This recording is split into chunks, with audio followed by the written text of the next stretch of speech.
Hey there, Golden Valley. John with the Park and Rec Department, bringing you another home rec activity today. Today we're going to do something a little bit different as it's continuing to get nicer outside and spring is coming. If any of you are like me, you're antsy to be outside, antsy to resume some of your old activities. And so, well, we can't go out and about as much to do them. And the state of Minnesota still has camping shut down, or campgrounds shut down.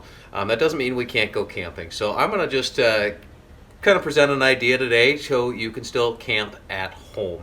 I see people out there setting up things in their living room, making forts and building and setting up tents in their living rooms at home.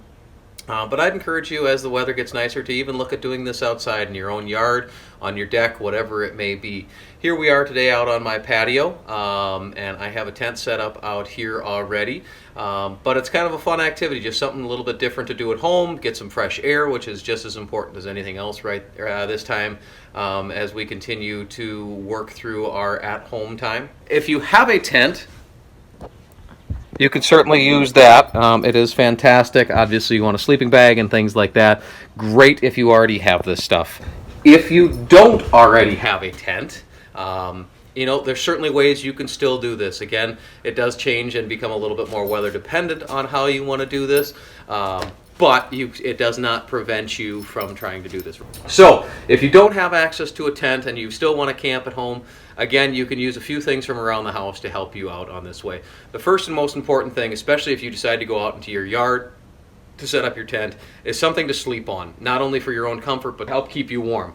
So if you don't have a sleeping pad, first and foremost, if you have a sleeping pad, great. Just something to put underneath you to help you keep your body heat from sinking into the ground, the earth, whatever it may be. This helps keep you a lot warmer throughout the evening in addition to your sleeping bag. If you don't have a sleeping pad, you can do something simply like a towel, like a little bit of an old mattress. You can put multiple blankets or towels underneath you, something to keep you off the ground and warm. Again, a piece of carpet might work. Here out on my patio, I've actually got carpet underneath my sleeping pad and my tent as well. So again, something just underneath you, underneath your sleeping bag to keep you warm if you're outside. That sleeping pad is great, but you can also use other at-home items as well.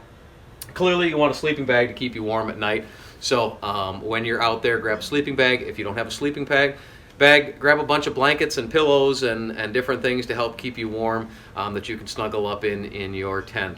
Now, getting to the last piece, if you don't have a tent, you can certainly make a tent. You can take blankets, things like this that you're not using to stay warm. You can take a tarp that you can find pretty much anywhere if you're out and about right now, or maybe you have one at home. You can set up a tent, you can put it over chairs, and just build yourself a fort that you can sleep in. So once again, this activity is just simple at-home camping. And again, I would encourage you guys to get outside, do this outside, whether it's on your deck, your patio, or even in your front or backyard, just to continue to get fresh air during these times where we're spending far more time inside. So that is today's home rec activity. I hope you guys will give it a shot and look forward to seeing you tomorrow. Take care.